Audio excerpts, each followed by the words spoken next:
보유세 인상 진짜 일어날까요? 진짜 가능할까요?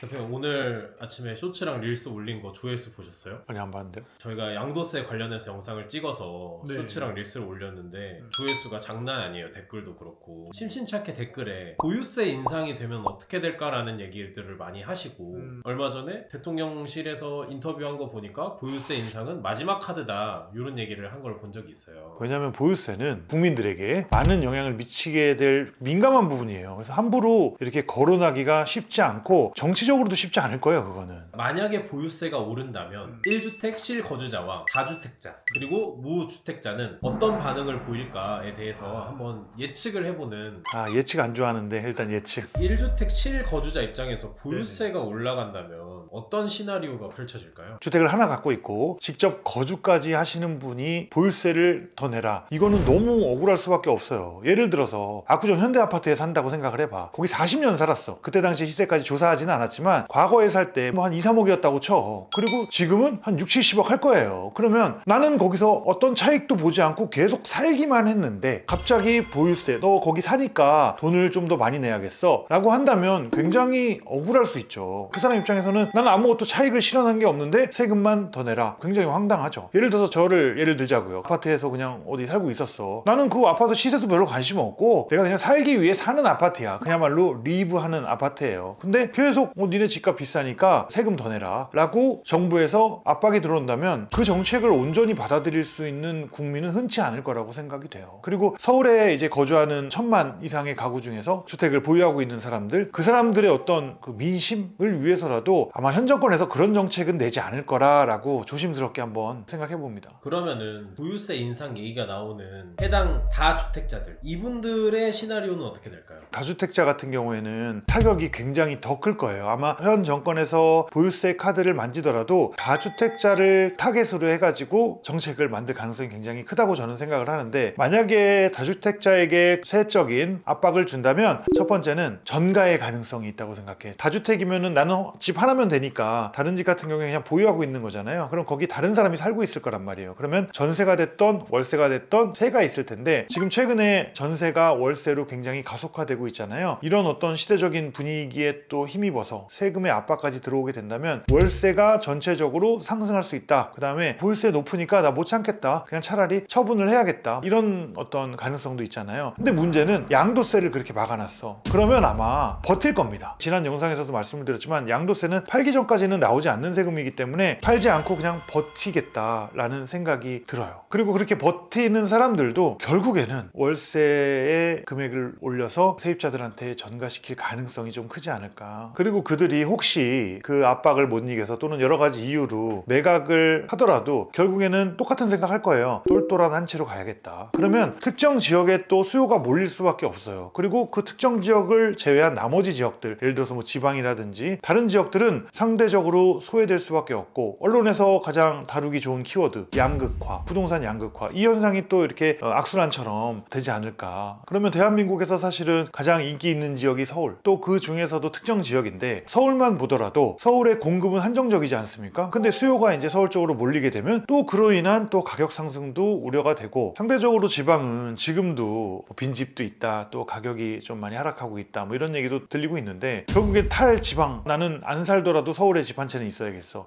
이런 개념으로 해서 지방이 조금 더 슬럼화, 유령화 될 수 있는 가능성도 분명히 있다고 생각합니다. 그리고 또 증여의 방법이 또 있잖아요. 양도세가 또 무서워서 증여를 통해 가지고 분산을 시켜서 주택수를 조절한다든지. 그래서 전에도 말씀드린 것처럼 정책을 통해서 부동산 시장 잡는 게 쉬운 게 아니라고 생각하고, 시장을 이기는 정책은 없었어요. 여태까지 역사적으로 없었기 때문에 그런 부분이 참 우려가 많이 됩니다. 그럼 무주택자의 입장에서 보유세 인상 시나리오는 어떻게 다가올까요? 상대적으로 이제 주택이 없는 사람들 입장에서는 그래 나 주택 없는데 집값 많이 오르니까 그래 꼬숩다, 세금 니네 많이 내봐라, 이렇게 생각하실 수도 있겠지만, 조금만 멀리 생각하면 결국에 아까 제가 말씀드린 전가의 시나리오도 말씀드렸잖아요. 서울이나 인접 지역의 월세 또 전세가 올라가게 되면 그분들이 상대적으로 외곽 지역으로 밀려날 수도 있어요. 이 정책으로 인해서 파급되는 그 효과들이 유주택자의 세를 올린다고 무주택자가 상대적으로 좋냐? 꼭 그건 아니라고 생각됩니다.